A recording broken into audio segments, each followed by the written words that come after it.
Step into the TARDIS and journey back to the electric atmosphere of December the 28th, 1974, the date the legendary Tom Baker took the helm as the enigmatic Fourth Doctor.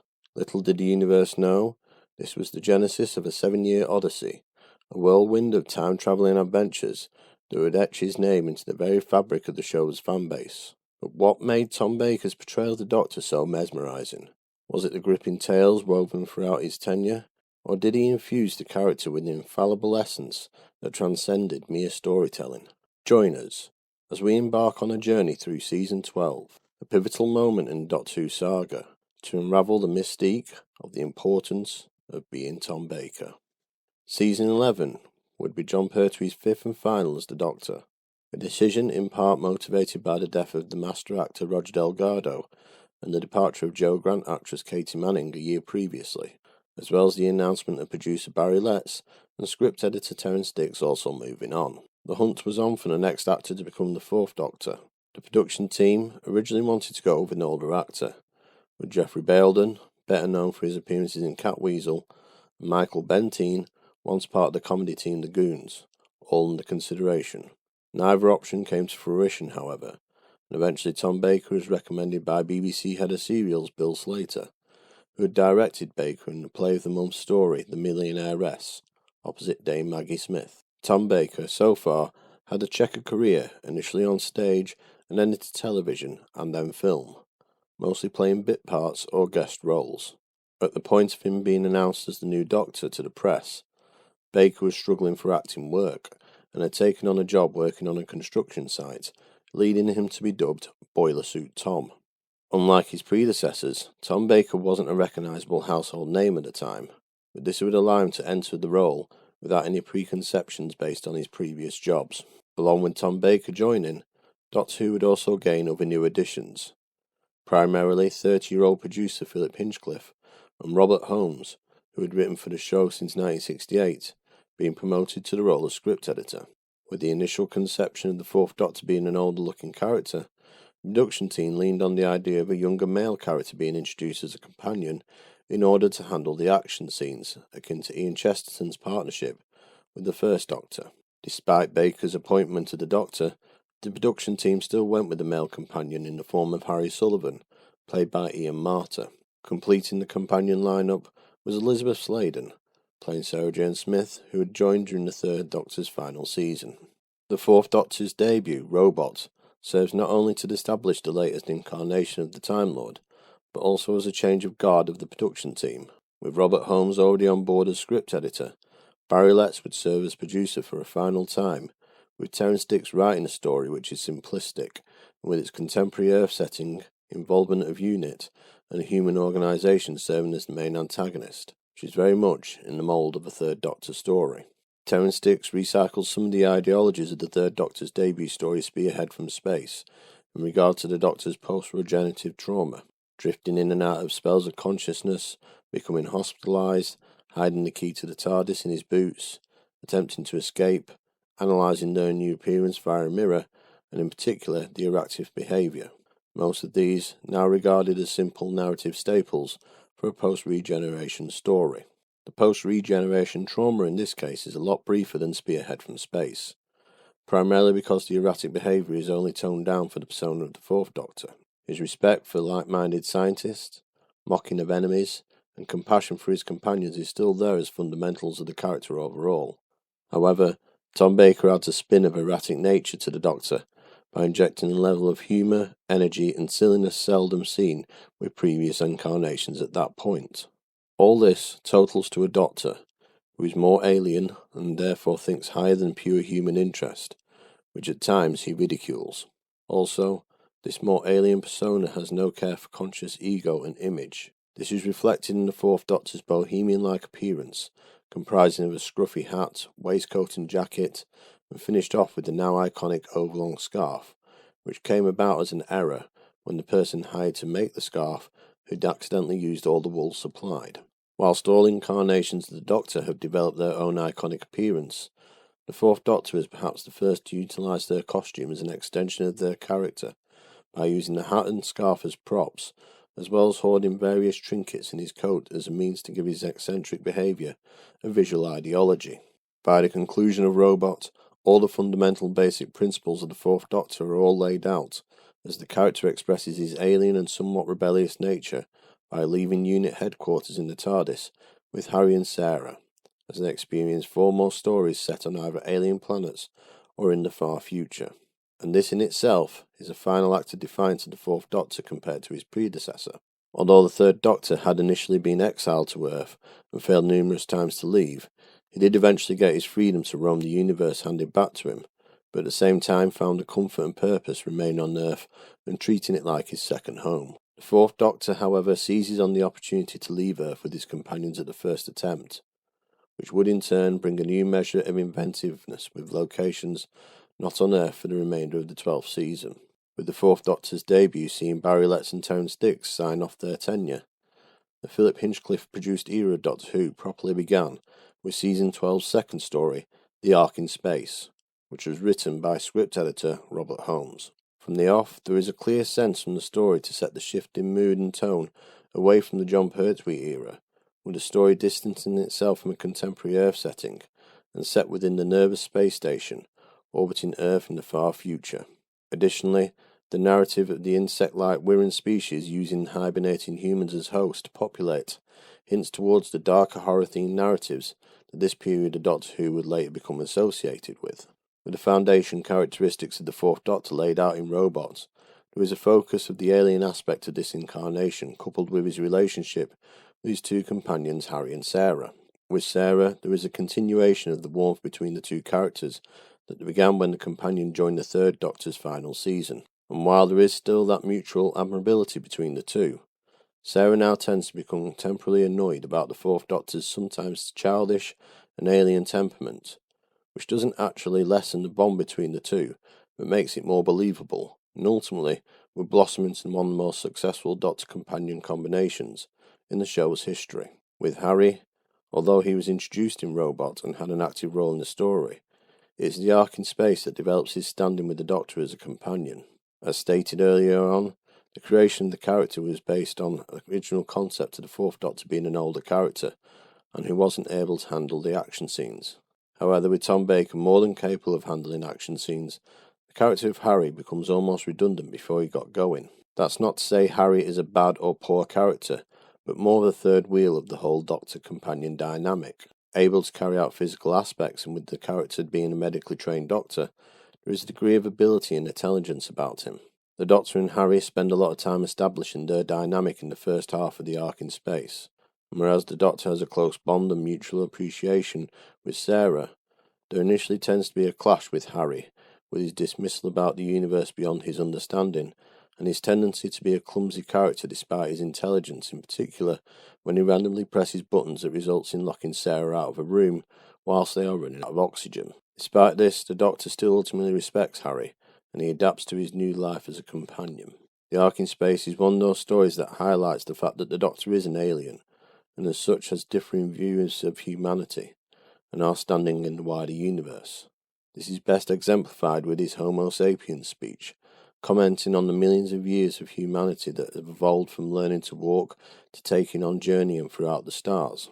This alone typifies the Fourth Doctor's character and viewpoint of humanity, and then looking upon them as a lesser species in regards to technical advancement and compared to the Time Lords, and place in the universe, but nevertheless still maintaining an admiration of their relative pace of evolution in the grand scheme of things. The Ark in Space kick-started a somewhat loose narrative arc that remained for the whole remainder of the season, with the nervous space station playing a central role. Hi, well done for making it this far into the video. If you haven't done already, don't forget to click to subscribe if you want more updates on the Watcher on Who. Thank you. With the Sontaran Experiment, the story kicks off following the conclusion of the Ark in Space, with the Doctor, Harry and Sarah being sent to an abandoned Earth via Transmat to make repairs in preparation for humanity returning, only to become embroiled with the Sontaran Styer, carrying out experiments on a group of stranded astronauts in preparation for an invasion. The Sontaran Experiment came about from the initial concept of the story that became the Ark in Space, being 6 episodes long. However, Philip Hinchcliffe, in order to save on budget, opted to make the Ark In Space 4 episodes long and shot entirely in the studio, and the Sontaran Experiment created as a 2-episode story, shot entirely on location in Dartmoor, with both stories directed by Rodney Bennett. As such, the Sontaran Experiment has the feel of a filler story, but is still an entertaining one. With not much opportunity to expand on the character, the only real aspect of the story that develops in the Fourth Doctor is the physical aspect of him taking part in combat with Steyr in the story's climax. The main irony of this is that Tom Baker was unable to do a lot of these scenes due to having broke his collarbone during filming, and stuntman Terry Walsh having to stand in. Genesis of the Daleks can be regarded as the jewel in the crown of Season 12, as not arguably the best story of the season, but arguably one of the best Doctor Who stories of all time. New incarnations of the Doctor often come across the Daleks in their debut season, and the stories can be seen as a good acid test to see how well the Doctor fits in with the history and continuity of Doctor Who, by relating to events that the character experience, but not with the actual actor. That aside, Genesis of the Daleks has so much going for it. A prequel story, exploring the Daleks' origins, and the introduction of their creator Davros, all in a bleakly painted Skaro, with a narrative involving the Thals and the Khalids embroiled in a centuries-long war to wipe each other out. The guest actors, in particular that of Michael Wisher playing Davros and Peter Miles playing his right-hand man Nyder, also go a long way in upping the stakes of this epic story. With the mood set for this narrative, there is little room for Tom Baker to showcase his eccentric and comedic aspects of the Fourth Doctor, and instead we see a bigger focus of more of his serious side. Over the course of the story there is an increase in dramatic tension as situations the Doctor finds himself in, from standing on a mine, narrowly avoiding to become the first victim of the Dalek, and then facing the prospect that he might have sent Harry and Sarah to their deaths, and in all holding out scientific debates with Davros to finally doubting whether he has the right to wipe out the Daleks before they even exist. All of this goes to show how Tom Baker as an actor was capable of spinning from being eccentric, comedic and colourful to stern, downbeat and serious, who directly questions choices that can be life-changing. Genesis of the Daleks is a deep, pivotal story, and Tom Baker rises to the challenge with his approach to the role by matching and at times exceeding the quality of the narrative. Often in Doctor Who, great memorable stories are often followed by perceived lesser or weaker stories, whether it be due to the fact that they are instantly compared to their predecessor, or there is a genuine drop-off in the quality of narrative. This is generally the case with the Season 12 finale, Revenge of the Cybermen, and if you've seen the story, I'll leave the decision down to yourselves of what you think, and how much it pales in comparison to Genesis of the Daleks, if at all. The story brings the Doctor and his two companions back to Nerva, only set thousands of years before the events of the Ark in Space, and is instead orbiting the planet of Gold Voga. The Cybermen making a return to the screens for the first time in 7 years, you would anticipate an approach harking back to the Patrick Troughton era, with a story relishing in tension under the narrative structure of a base under siege. And while the narrative does feel very much of the structure of the Second Doctor, which his era came synonymous with, there is a notable lack of drama and tension, in particular with the Cybermen themselves, who lack their scare factor, and instead come across as lacking compared to previous stories. Story also involving them attempting to destroy Voga due to its abundance of gold, which is one of the Cybermen's weakness, is also pretty feeble, and brings what somewhat downbeat ending to Season 12. But where Revenge of the Cybermen fails, Tom Baker succeeds in particular with his performances once more. Here, he is back to his eccentric and comedic aspects of the Fourth Doctor, by openly criticising the Cybermen as a bunch of tin soldiers, to blurting out his immortal line, Harry Sullivan is an imbecile. And it is here where Tom Baker really earns his worth as an actor in the role of the Doctor. Whether the character approach is down to Baker, the writing team, or a combination of both, there seems to be a realisation that the narrative is subpar, and Tom Baker elevates this with his performance as the Doctor, with him constantly grabbing your attention in every scene he features in. Revenge of the Cybermen is a story that I have seen many times, and despite it not being anywhere near as good as Genesis of the Daleks, I still find it entertaining and watchable, and I feel it's almost down to Tom Baker himself, leaving me to beg the question how bad could Revenge of the Cybermen could have been in the hands of another actor playing the Doctor. Initially, the reaction to Tom Baker's performance of the Doctor during Season 12 was mixed, with some comparing his approach to that of Groucho Marx. Nevertheless, Season 12 was a rating success, with it pulling in on average 1.2 million more viewers per episode than the Third Doctor's finale Season 11. Over time, viewers warmed to the Fourth Doctor, which reflected in the continual ratings growth throughout the following 2 seasons. During the stories, Tom Baker hones his craft as an actor as he explores the multi-faced characteristics of the Time Lord. The main bulk of the stories for Season 12 had been selected by previous producer Barry Letts before he left the show, leaving Philip Hinchcliffe and script editor Robert Holmes to subtly introduce their ideologies for the directions they wanted Doctor Who to go in. Seasons 13 and 14 will bring about stories using classic horror literature and films as a basis for the narrative, bringing out new levels of scares, tension and violence to critical acclaim, and in turn Tom Baker would thrive in these stories, bringing in memorable performances as the Doctor. Out of the 3 seasons of Doctor Who under the guidance of Philip Hinchcliffe as producer, I feel that Season 12 is the weakest of the 3. So, reflecting on the title of this video, the importance of being Tom Baker, you'll be forgiven to think why I focused on Season 12 and not Season 13 or 14, when you could argue Tom Baker was at the peak of his powers as the Doctor, and the stories were stronger overall. Tom Baker spent 7 seasons playing the Doctor, and there are plenty of memorable stories during his tenure, but there are also some weaker ones. But his performance often papered over the limitations and failings of these weaker stories, and his ability to do so started with Season 12. The Ark In Space and Genesis of the Daleks are rightfully regarded as 2 of the best stories of the classic era of Doctor Who. Looking at the other 3 stories, you ask, how good are they actually? Robot holds a narrative reflecting on the nuclear threats held at the time between the east and western blocks of the world. But it lacks tension and drama, and the K1 robot doesn't carry half as much threat as it's designed to. Even with the involvement of units, there is a low-key feel to the story considering the sizable threat of the narrative from Think Tank and the K1 robot, in comparison to some of the Third Doctor stories, for example. The Sontaran Experiment isn't actually a bad story, but it is merely a filler story to help get the most out of the allocated budget set for the season, and as such comes with some limitations. Revenge of the Cybermen was entirely a missed opportunity to bring back one of Doctor Who's most formidable antagonists, but instead we get a story with them lacking in threat amongst a weak narrative that saw the Cybermen disappear off screen for another 7 years. When you go back and watch Season 12, ask yourself this: are you being entertained whilst watching any of the 5 stories? While there are multiple reasons to enjoy the likes of Ark In Space and Genesis of the Daleks, you may find that with the other 3 stories it is often Tom Baker's unique, fresh approach to playing the Time Lord that often finds the most entertaining aspect of the show. And this is the importance of being Tom Baker.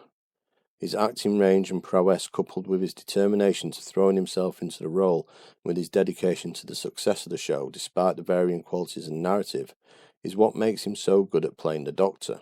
Bringing a lot of his own real-life persona into the show makes it a role he was born to play, which is probably one of the reasons why he stuck at it for so long.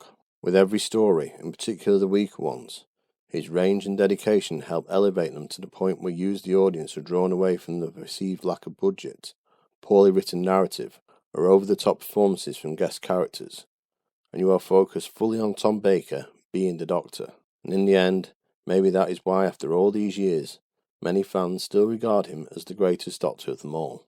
But this is just my opinion. Maybe Tom Baker isn't your favourite Doctor. Maybe you think Revenge of the Cybermen is the greatest Doctor Who story of them all. That is fine, because that is your opinion, which we're all entitled to. And in the end, as an audience, all we ask is to be entertained, and we as an audience are all individually entertained in various ways. In the meantime, if you want to learn more about the Fourth Doctor era, then I suggest you take a look at this video right here. But for now, it's the end, but the moment has been prepared for.